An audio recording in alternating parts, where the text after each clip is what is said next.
Chloe ended our relationship exactly 60 seconds ago, and she has already posted a photo with the scholarship student to make it official.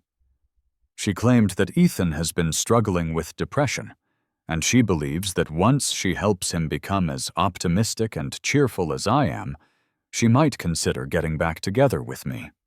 Ethan used her phone to mark his territory, sending me a text that read, "Thanks for looking after my girl all this time. You should keep your distance from now on." I laughed out loud.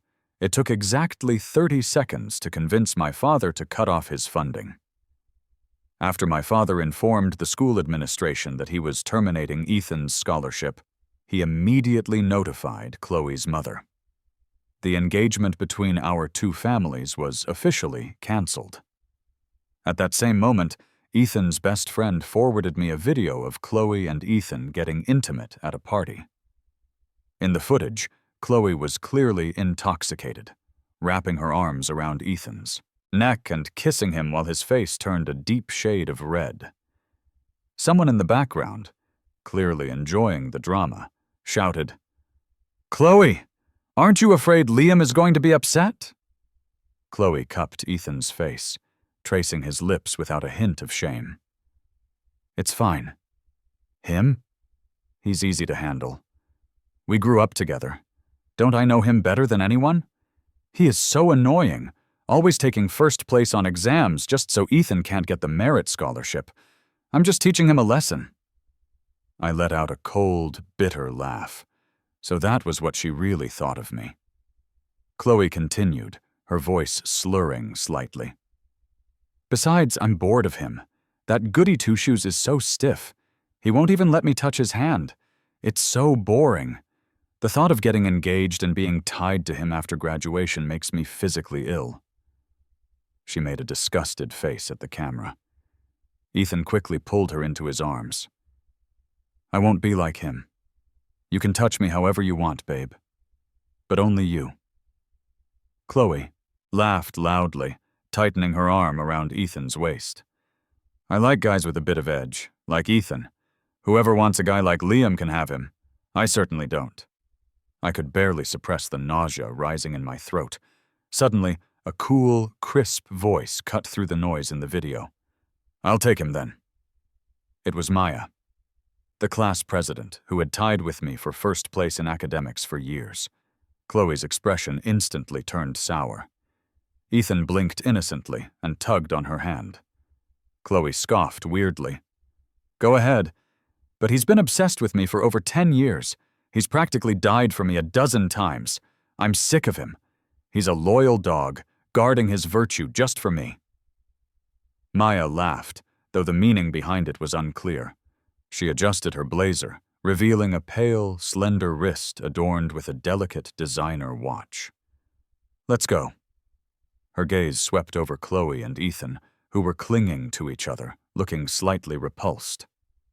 "Chloe, remember what you just said. Don't regret it later, because I won't be giving him back." Chloe looked annoyed, the lust Ethan had stirred up in her eyes completely gone. "I told you, Liam loves me to death. I just have to snap my fingers and he'll come running back." Ethan's eyes instantly reddened, and Chloe quickly added, "But I'm happy to let you play with him for a bit. He's just a pushover. I have plenty of them." As soon as she said that, her friends exploded with laughter. "Chloe isn't wrong. Liam is totally a pushover. Every time we hang out, he's the one rushing to pay the bill, dragging boxes of snacks along like a puppy." The video ended there. The last thing I saw was Maya throwing a cushion at Chloe's blurry figure. While I was sitting there in a daze, my phone vibrated. It was a message from Ethan's friend. "You must be sad and angry. My advice? Give up on Chloe early. Girls just think pushovers like you are cheap. Maya seems to like you. You're both nerds. It's a good match." I suspected this was actually Ethan using his friend's phone because he did this kind of thing often. He used to love replying to my messages using Chloe's phone. Sometimes he would deliberately send ambiguous texts to make Chloe and me fight. just so he could fake being sick and get Chloe to go comfort him. But none of that mattered to me anymore. I was a very rational person. If a woman wants to belong to the streets, let her stay there. I also thought Maya and I were a great match, whether it was regarding intelligence or family background. "Why aren't you replying, Liam? Did you die of anger?" I was okay. I had been angry at first. I should have been furious. Because my family is wealthy, truly wealthy, I didn't have the freedom to just date anyone. I could only choose a future spouse from families of equal status. But I wasn't exactly a male model, especially compared to other rich kids with similar backgrounds. Honestly, the competition was brutal. Chloe was, visually speaking, one of the best options available to me. But compared to Maya, there was absolutely no contest. Maya was prettier, had more class, and had better grades. She was the total package. Now that I had a better option, what was there to be sad about? The only reason to be sad is if you missed out on the best dish. After I showed my dad the video Ethan's friend sent, he was furious and wanted to storm over to the Harrington house to cause a scene, but I stopped him. I pointed at Maya in the video, my eyes lighting up. "I like her." My dad was silent for a moment, looking at my unremarkable features behind my black-framed glasses. "She's too pretty. The family background matches, but you—" I raised my hands in surrender, speaking righteously. "A toad that doesn't want to eat swan meat isn't a good toad. But then again, she's still young and hasn't seen much of the world. This is your chance." My dad patted my shoulder. "To improve the gene pool for the next generation, you need to work hard. All your dad can do is improve the family fortune." He paused, thinking of my mom's ordinary face. Silence. That night, I memorized everything about Maya that I had paid a high price to uncover. For a straight-A student like me, memorizing something backwards after 2 reads is basic. The next morning, for the first time ever, I didn't wait for Chloe to walk to school. Checking the security feed, I saw Chloe frowning outside my gate. She spoke impatiently into the Ring doorbell. "Liam, I'll give you 3 minutes. If you aren't ready, don't bother coming out." Speechless, I ignored her. Now that the engagement was off, our butler and housekeeper didn't have to be nice to her either. "Young Master Liam has already left." Chloe's face instantly turned dark. She threw the breakfast she had brought for Ethan onto the ground. The milk bottle shattered with a bang, spilling liquid everywhere. Why didn't I think it was for me? Because she never brought me anything. I was always the one bringing her stuff. Our housekeeper was furious. "I just swept there. What is wrong with you? You dare talk to me like that? Believe it or not, I'll have Liam fire you." The housekeeper rolled her eyes. "The engagement is void. The partnership between the Sterling and Harrington families is terminated. You should leave. Liam is just throwing a tantrum. I'll smooth it over and he'll be fine. The engagement will never be void." Chloe stormed off with a dark face. Chloe and I were desk mates. When I got to school, Ethan was sitting in my seat. My books had been dumped on the teacher's podium. Ethan smiled at me. "Liam, I want to sit with Chloe. We're in the honeymoon phase. Didn't Godfather say you should yield to me? Be a brother and let Chloe and me have our own little world. You don't want people calling you a third wheel, right?" It seemed he didn't know yet that my dad had already cut his funding. I planned to blow up and curse him out. But then, out of the corner of my eye, I saw Maya sitting behind them. The seat next to her had been empty for years. My inner actor woke up. Instant method acting. Action. My eyes turned red and I stood there frozen, looking helpless. Maya walked in, picked up my books from the podium, and said to me, "Liam, come here." I followed behind her, watching as she placed my books on the desk next to hers. My heart immediately sped up. It was like a scene from a romance novel coming to life. So cool. I shouldn't have read so much fiction. My expectations were a little skewed now. Fighting back my shyness, I choked out, "Prez, thank you. I didn't eat breakfast. If you really want to thank me, bring me something when you go to the cafeteria. I stayed up late doing practice exams. I'm sleepy. I want to catch some sleep." So she wasn't the ice queen type. She was the jealous type. She saw that I used to bring Chloe breakfast every morning and wanted the same treatment. Nodded profusely. Okay. I would treat everyone equally. No. Considering she was significantly better looking than Chloe, I would give her preferential treatment. At the cafeteria, I realized I hadn't asked Maya what she wanted. I found her contact info in the class group chat and added her. I added a note. "Prez, what do you want to eat?" Then I ate my own breakfast while waiting for her to accept the request. I was a genius. This was a perfect, non-awkward excuse to get her number. Maya quickly accepted and replied. I looked at the list, confused. Why were these all things Chloe hated? Specifically, every single item was something Chloe had strictly forbidden me from buying her and wouldn't let me eat either, although I ignored her and ate whatever I wanted anyway. On the way back from buying breakfast for Maya, I ran into Chloe's best friend, the one from the video who called me a pushover. She was incredibly enthusiastic, greeting me with a big grin. "Liam, is that for Chloe?" She took out her phone, snapped a quick photo, and sent it to their group chat. I didn't need to guess to know how they were mocking me. But I didn't plan to stop her. I needed cannon fodder like them to act as a catalyst to ignite Maya's protective instincts and make her take the initiative. I smiled back at the girl and walked away. At the classroom door, Chloe had arrived and was laughing and chatting with Ethan in her seat. She looked to be in a great mood, completely different from the person I saw on the security camera leaving my house. Seeing me, she leaned back in her chair and gave me a cocky smile. "You bought it? Perfect. I was getting hungry." Maya, who had been napping on her desk, sat up. Her seat was diagonally behind Chloe. I bit my lip, deliberately avoiding Chloe's gaze, looking down and walking silently. As I passed Chloe, she reached out to take the breakfast from my hand. I suddenly took a large step past her and sat down next to Maya, placed the breakfast on her desk, and took a warm carton of milk from my pocket. "Eat it while it's hot. I really like this stuff too. We have the same taste, Prez." Maya smiled. Chloe froze, her smile stiffening on her lips.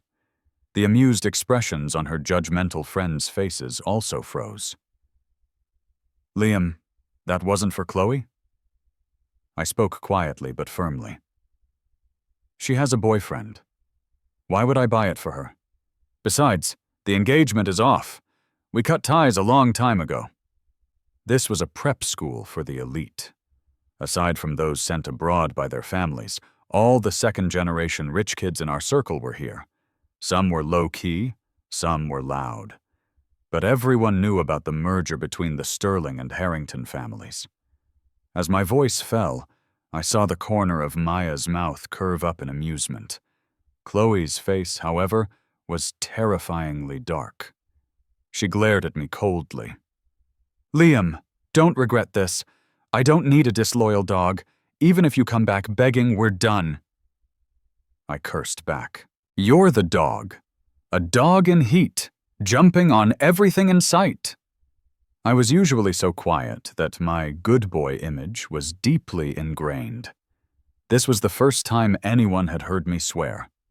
Actually, when I played video games at home, 10 out of 10 sentences were profanity. I had a filthy mouth. Feeling everyone's eyes on me, my face felt hot. This was a public space, after all. I buried my head in my arms on the desk. Beside me, I heard Maya's crisp laughter. "Look at you, Liam, learning how to swear?" She was close to me, her warm breath tickling me.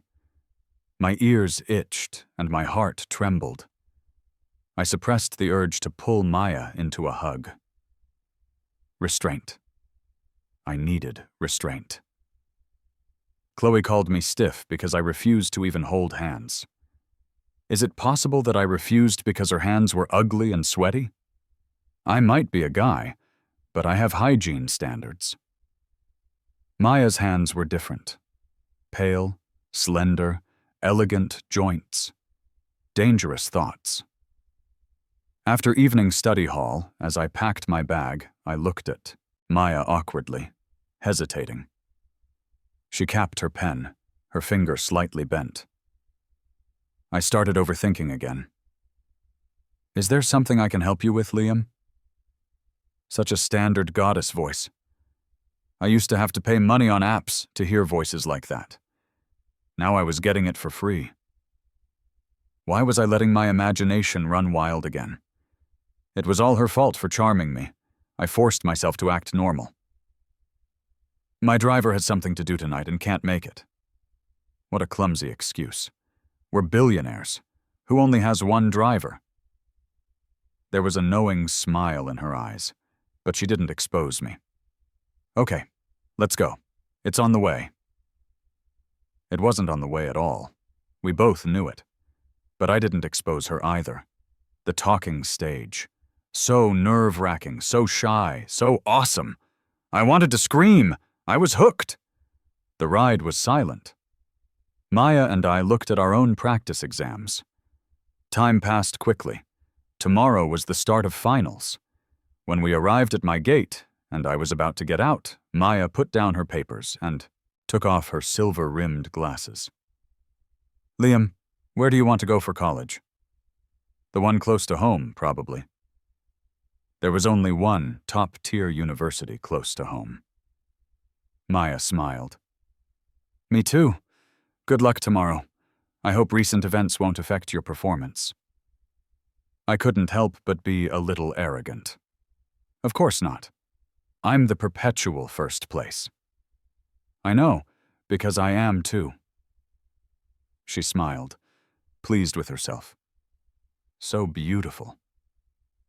I hummed a song and trotted happily toward my house, only to be startled by Chloe waiting outside the gate. She looked terrible. If the driver couldn't come, why didn't you call me? You didn't pick up when I called. Why trouble an outsider? She emphasized the word outsider. In the beginning, because it was on the way, I used to ride home in Chloe's car. Later, Ethan joined us. There was an extra person in the car. I have a bad temper. I'm petty. I've hated third-wheeling since I was a kid. Chloe needed someone to worship her, and Ethan would lower it out, himself to stroke her ego. Gradually, my voice disappeared from the car conversations.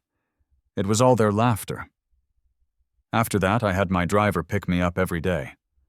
Chloe called me petty, saying I did it deliberately to make Ethan look bad. I asked her, I'm uncomfortable. I don't like it. Can't you see that? Her laugh made me sick. Jealous? Liam, you're a rich heir. Why do you always hold a grudge against Ethan? He has nothing. You were born with everything. Why can't you just let him have this? No wonder your dad says you can't tolerate people. You need to learn to share. Share? A father? A fiancé? Are these things to be shared? Sorry, I couldn't be that generous.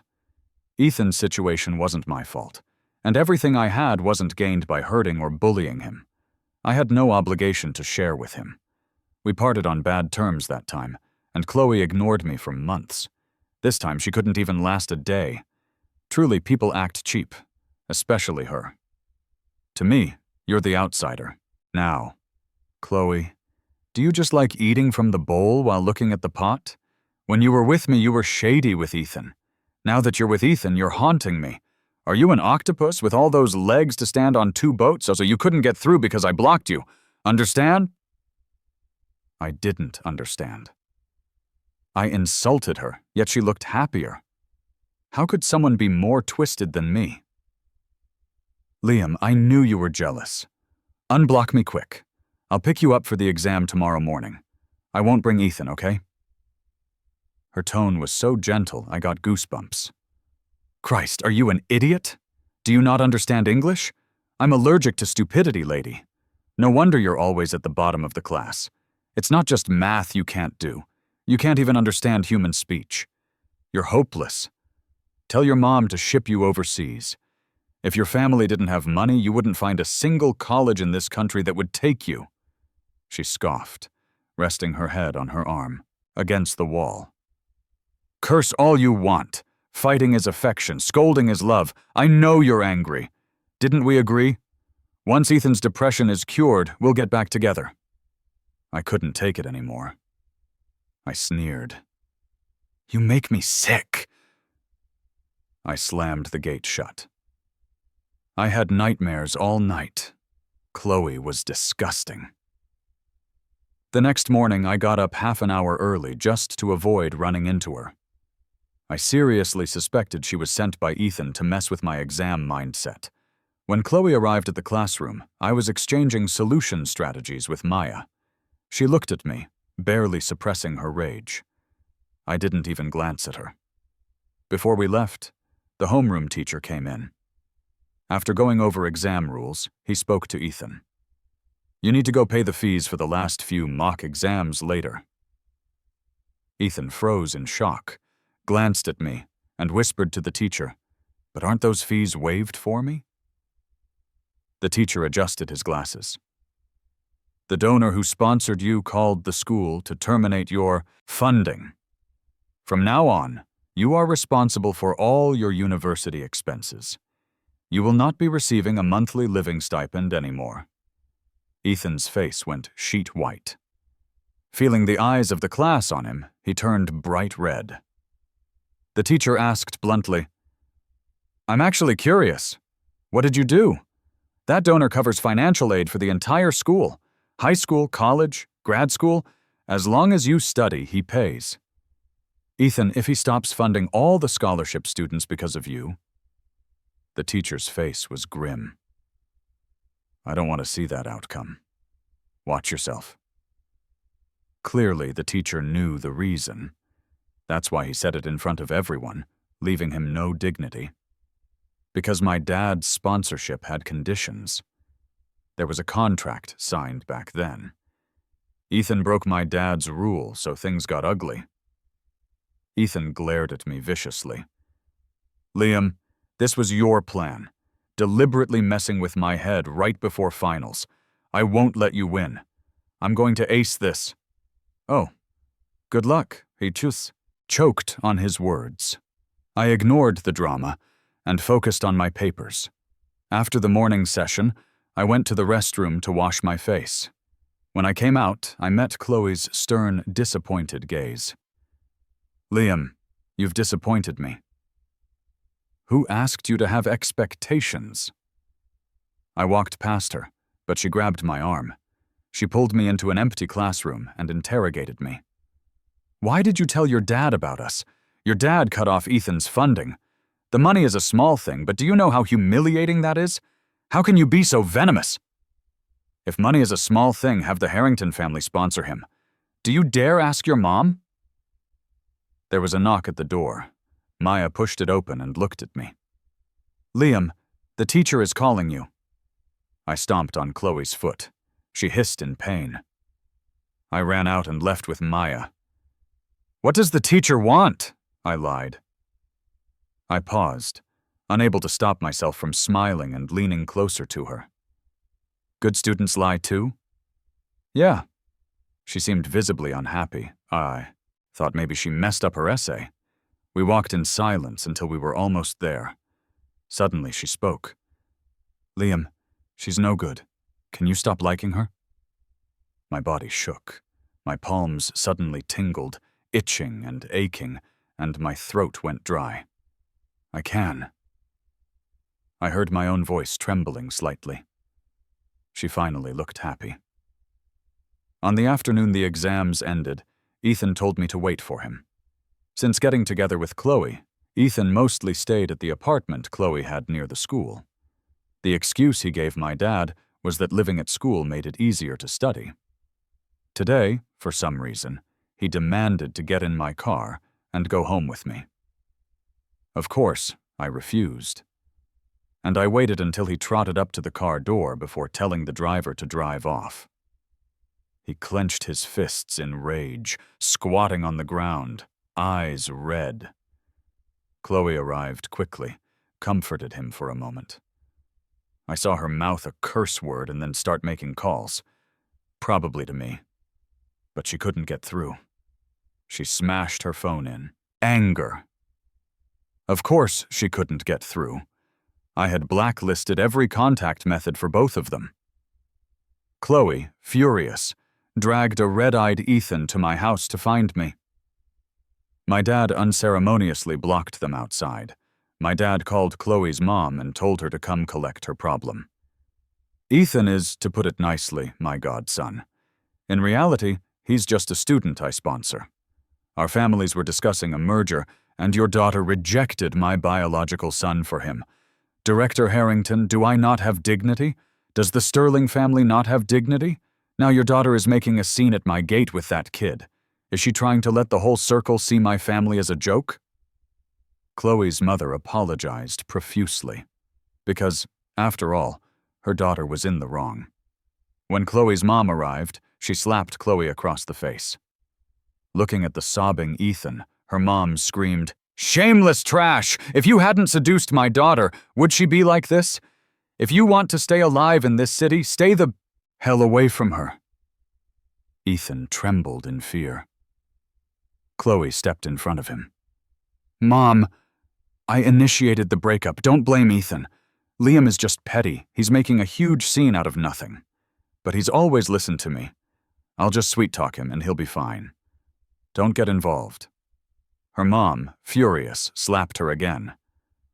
"You're still dreaming. His dad called me to cancel the engagement. The video the Sterling family released went viral. Do you know how much money I spent to scrub it? $50 million. Now all the relatives know. You've completely humiliated me. Get back home now." Chloe turned pale, looking confused. "What video?" Her mom took out her phone and showed her. It was the video Ethan's friend had sent me. Chloe was enraged. "Who filmed this? How did Liam get this video?" The party had been at her villa, attended only by her girlfriends. I shouldn't have had any way of knowing. Ethan looked panicked. Things were spiraling out of his control. He grabbed her sleeve with red eyes, refusing to let go, but Chloe's mom shoved him to the ground. Chloe tried to help him up. Her mom roared, "Try it, and I'll cut you off completely. Get out!" Chloe believed her. Her mom had illegitimate children besides her, and the illegitimate son had much better grades than she did. Chloe had no choice but to leave with her mom unwillingly. Before leaving, she shouted at my window, "Liam, stop being angry. I don't blame you for the video. Take good care of Ethan, and I'll consider it your penance." Forget me. Even my dad laughed out of anger. Pure brain damage. My dad muttered, "How did I never notice she was this psychotic before? She used to be so polite to you." I offered a deadpan review. She acted well. This is probably the real her. Seeing no one was going to help him, Ethan sobbed and crawled up from the ground. He tried to enter my house, but the butler stopped him. My dad spoke through the intercom, letting him in.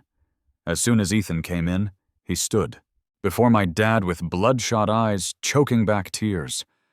"Godfather, it's not what you think," my dad sneered. "Not what?" My dad opened the video, pointing to the part where he was snuggling intimately in Chloe's arms. "Is this video fake?" The blood drained from Ethan's face. With the video right there, he couldn't argue. My dad tossed the phone aside and spoke coldly. "Go upstairs, pack your things, and leave immediately. Our relationship ends here." Ethan finally panicked for real. My dad was a self-made man. Because he had no money for school as a kid, now that he was successful, he had a natural soft spot for poor students with good grades. All the scholarship students at my school were funded by my dad. One of the conditions for my dad's sponsorship was that the students were not allowed to date during the high school years he funded. Among them, Ethan was the poorest. But he had sought us out himself. His scores actually weren't high enough for our school. His cousin had better grades, attended our school, and had been sponsored by my dad for years. When Ethan heard about it, he begged his cousin to bring him. He knelt and begged my dad, even showing him the bruises from his father's beatings. A gambling, abusive dad, a sick mom, and a delinquent twin brother. In my dad's words, a catastrophic start, truly doomed. It was too pitiful not to save him. Even though I was reluctant, my dad took him in to live with us. He had a sweet mouth, knew how to say the right things better than I did, and always made my dad happy. But when I was unhappy, my dad would constantly tell me to be the bigger person. I cried about it several times, and my dad became dissatisfied with me. He thought I was ungrateful. I was born into luxury. Why couldn't I tolerate a lowly Ethan? Even though I had nothing to do with his misfortune, even though he was so pitiful. Sensing my dad's obvious bias, Ethan pushed his luck. He was one way in front of me and another in front of my dad. He could lower himself, but I couldn't. Not that I didn't want to. I just really didn't know how. I felt wronged to death inside, but as soon as I opened my mouth, stubborn, angry words came out, as if saying something soft would kill me.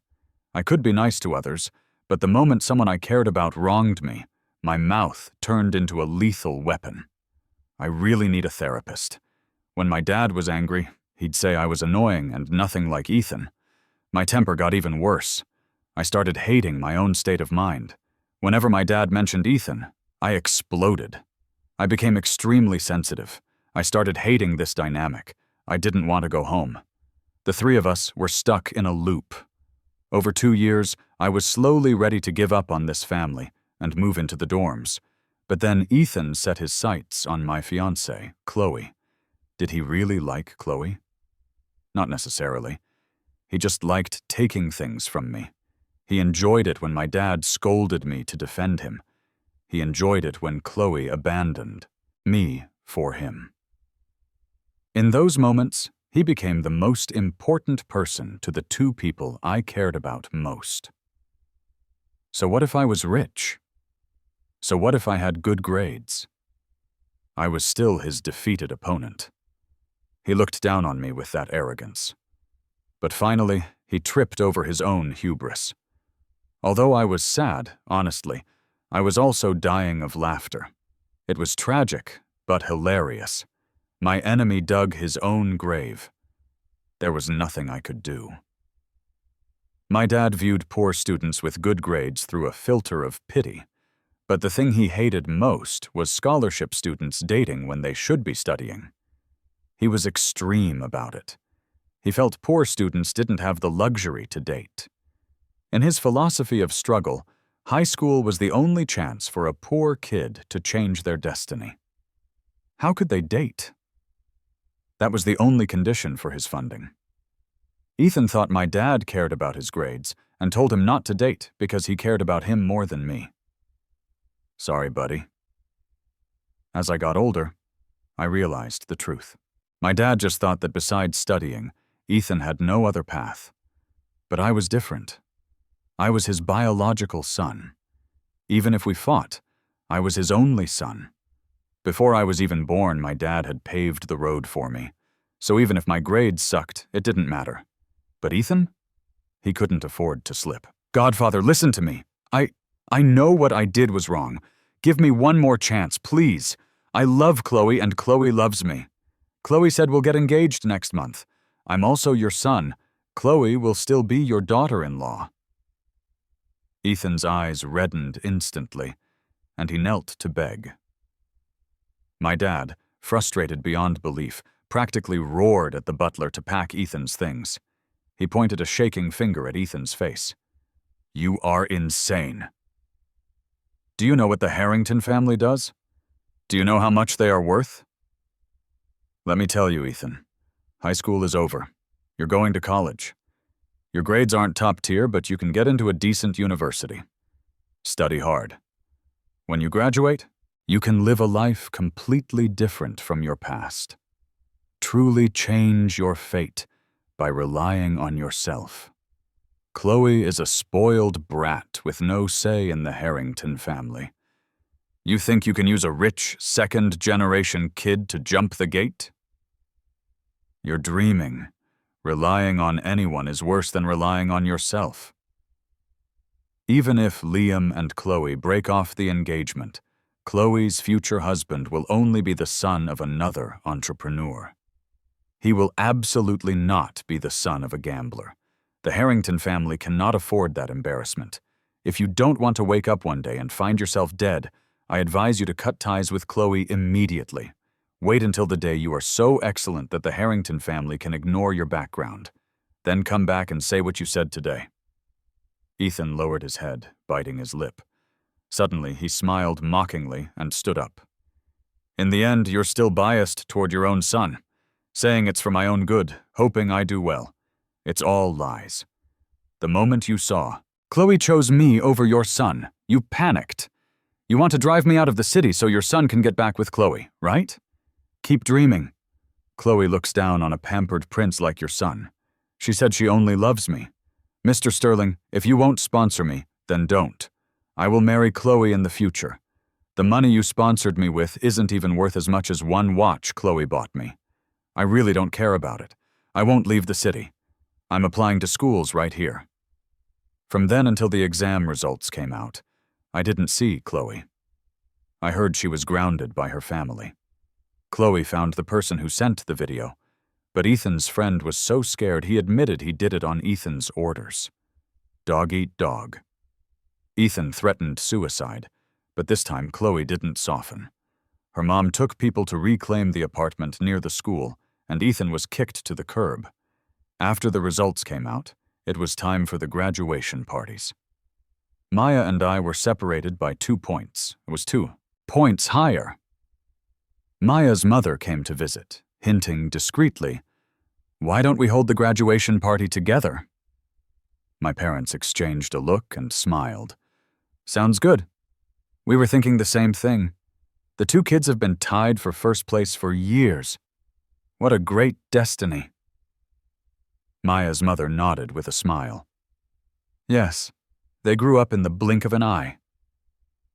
The relationship between our 2 families became close from then on. Ethan didn't let himself down. He scored well enough to get into the same university as me. I was a little annoyed. College, and he was still around. Maya comforted me. The university is huge, and our majors are different. The probability of seeing him is tiny. I felt a bit better. True. Chloe failed. She couldn't get into any decent university in the city. She could only go abroad.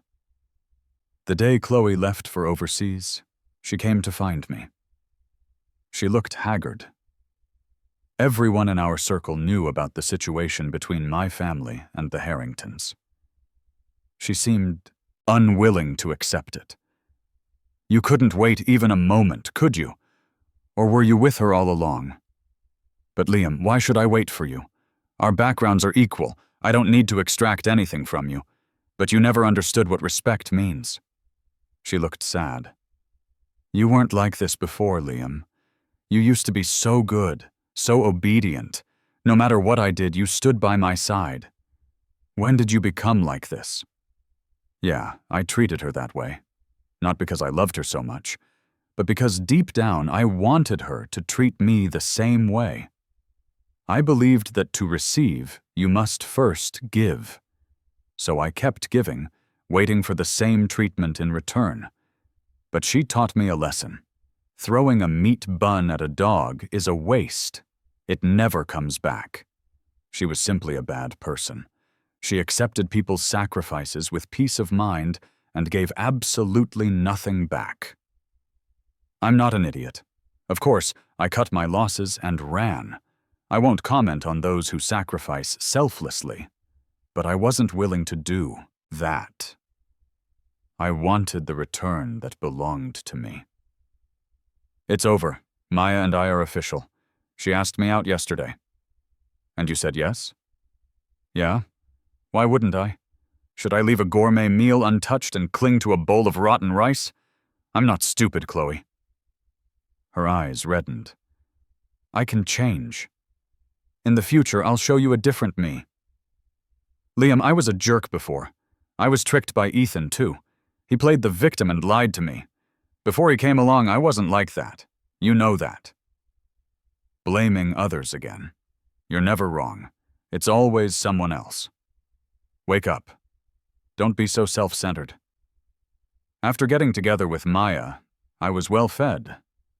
Maybe too happy. My face got rounder from all the good food.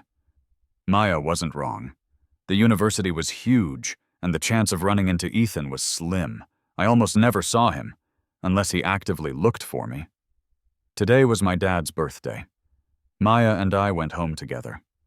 As we exited the campus gate, we ran into Ethan. He held out a gift box to me. I bought this with money from my work-study job. I can't get into your gated community. Can you give this to Godfather for me? Liam, I know I was wrong. I just want to focus on college now. I didn't take his gift. You just want my dad to sponsor you again. Don't even think about it. I won't give you another chance to get close to him. His face went pale, and he glared at me with hatred. If you hadn't posted that video online, my reputation wouldn't be ruined. I got into such a good school. Plenty of donors would have been willing to sponsor me. It's all because of you that I'm in this state. You and your father have to take responsibility for me. Maya let out a cold laugh. Didn't you send that video to Liam yourself using a fake account? You dug your own grave. Who else can you blame? After that, Ethan never appeared in front of me again. I knew Maya did something, but I was happy to pretend I didn't know. In the blink of an eye, we graduated from college. Families picked a date, and we prepared for the wedding. On the day of the wedding, a call from an unknown number came to my phone. Maya declined it. Babe, there's been a lot of spam calls lately. You're about to make toasts to the guests, and you have nowhere to put your phone in that suit. I'll hold it for you. Okay. Later, I found out it was Chloe calling. Chloe heard I was marrying Maya and rushed back from abroad. But Maya had people block her at the airport. Desperate, she borrowed someone else's phone to frantically call and text me. All declined by Maya. Chloe sent long paragraphs of apologies, trying to win me back. Maya, pretending to be me, replied with just one sentence. Stop texting. My wife will get angry. Okay. I have to go comfort my wife now. She really is dramatic too.